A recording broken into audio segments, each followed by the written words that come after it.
Welcome to your daily dose of theological German. We are on installment number 6 of this here Kingdom of God and Christendom by Albert Schweitzer. And we're looking at a little chunk in here where he's talking about Ezekiel's vision of the remnant of Israel after the exile. So let's hop into it. If such is, namely, the destiny of this remnant, and you have here your genitive endings on this remnant, and so you know that it has to be of this remnant. So if such, namely, is the destiny, namely and such here are both kind of connecting back to the previous sentence where this author has introduced the idea of the remnant in Ezekiel being this new people birthed from the existing people of God, somehow in or after the exile, and that this is going to be a new people that are pleasing to God. And so if that's the kind of destiny, namely, that they have, then it is not good understandable. You know what's not good understandable is that translation. That's way too wooden. You have to try to smooth this out. This is a perfectly fine phrase in German, but in English we might just say something like, it doesn't make sense. Okay? Then it doesn't make sense. What doesn't make sense? It doesn't make sense that it, that is the remnant, okay, that's what this pronoun is picking up on, is the subject of this subordinate clause. It doesn't make sense that it consists of, or is, you might, in English, you might put this into the passive voice. It's not passive in German, but you might find it more natural to say is composed of or something like that, because that might make you feel like you pick up this preposition here a little more naturally. So you might say it's composed or is formed out of or something like that, right? Evil and good as it, let's see here, just happened with the being saved. Okay, we'll smooth that out some more, but let's talk about a couple of things here. So the first thing I want to look at here is this word, gerettet werden. It's a compound word, but it's different from most that we've seen. You'll notice here werden, the second half of it, is kind of odd. I wouldn't expect that normally, right? Because that's an auxiliary verb. It's a verb and it's an auxiliary verb, and it usually makes a passive construction with another verb. And then you're looking at gerettet and you're going, that sort of looks like a verb too. Then you see this ge prefix and you're like, and it looks like a participle. Werden plus a participle. That is a passive construction. This is a passive verbal phrase. That's exactly how you would find it at the end of a clause if it was actually just in a sentence. So what's going on here? It's been turned into a noun somehow. Well, of course, the verb in question here is retten, which means something like to save or to rescue. And so this author is wanting to talk about the event, the salvation event, and is using this verbal phrase as a noun to kind of get at it. And so they put the definite article there and it puts it in a dative case so it can be used that way in the sentence. And you basically have the being saved, which is perfectly fine given what this German author is trying to do, but we might smooth it out in our translation because we don't usually do it that way in English. The other thing I want to talk about is this verb here, traf. And this is actually a fairly common verb. If you go to look it up in the dictionary, it is the verb treffen, and it's got a wide variety of uses, and it's used a lot in German for a bunch of different things. However, it does pose some kind of challenges here because of the kind of special case in which it's being used, because it normally means something like to hit or to strike, but that's obviously not going to work here, and so we have to look more closely at what is actually going on. So you'll notice here that it is an irregular verb, so that's important to pay attention to, because if it had not been irregular, if this was a normal verb, then to get from treffen to a third person singular present, you would actually want to say trefft or something like that. But that obviously isn't what you see, so that vowel shift is what that means, that it's an irregular verb, so you know you're looking at the right thing. You know it's a verb, that's what the V stands for, and in this case it says T for transitive. Well, this one's not transitive because you will notice here that you have this reflexive pronoun, which usually means you're dealing with a reflexive verb. So if you couldn't find any reflexive form of this verb, you would have to then translate that reflexive pronoun.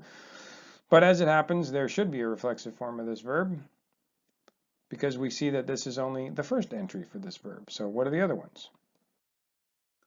Well, we have number 2 here and number 3, and they're both, again, irregular verb is what you have there, but in this case you have an R, and in this case you have an I. The R is for reflexive, the I is for the intransitive form, and so there's even that third form where there's no object, but it's not reflexive, and so there's other kind of senses there. But we're interested, obviously, in the reflexive form in this sentence. But when you look at the reflexive form, you notice you have still more options because this could be used either of persons or of events. And if it's of persons, it means to meet, and if it's of events, it means to happen. We're definitely dealing with an event here because you have the being saved. That's the event that is in question. And so that's going to tell you how to translate. You're going to use something like this example they give you here. It so happened that, okay? Well, in this case, what is it that so happened? Well, this is kind of a short phrase, right? As it just, gerade means something like straight, but here it's used kind of to the way we use the English word just.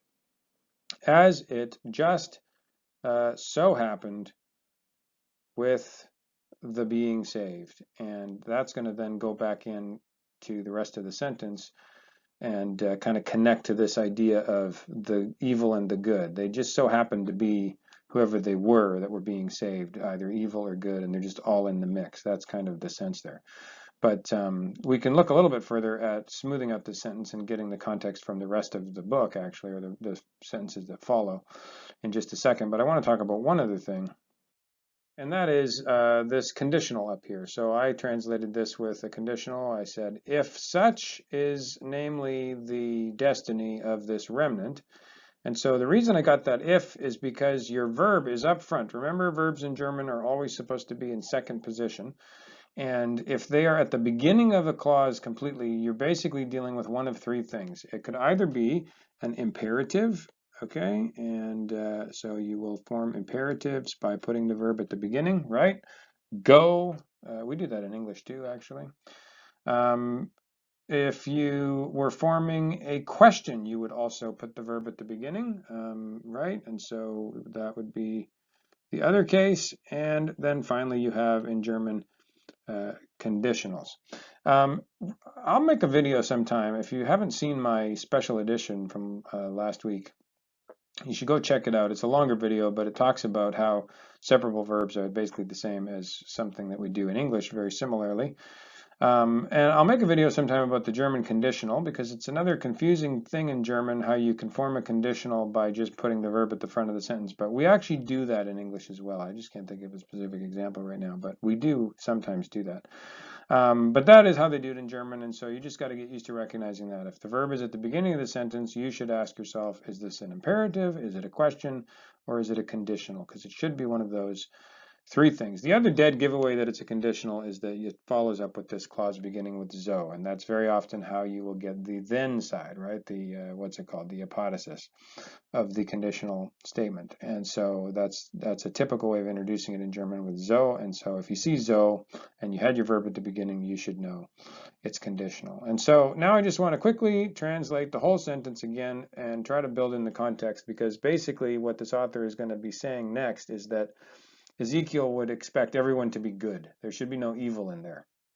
And so this sentence kind of sets up that kind of discussion by basically saying, look, if such, namely, that is from the previous sentence, a well-pleasing to God new people, right? If that's the destiny of this remnant, then it's not sensible, or it doesn't really make sense that it would consist or consists out of or of evil and good, as it just happened to be when they were saved. Do you see? So he's basically saying it doesn't make sense to Ezekiel that just whoever happened to be the people that were there when the salvation event took place, then that's who's in the remnant. Evil people, good people, whoever they happen to be. That doesn't make sense. And so now he's going to go on in the next sentences to say what would make more sense to Ezekiel, but you'll have to wait for tomorrow for that. So sorry, it's a bit of a longer one again today, but I wanted to explain some context, and there was a few interesting working parts, so I hope you found it all helpful, and we will see you next time. As always, thank you for watching, and please subscribe and like and share with all your friends.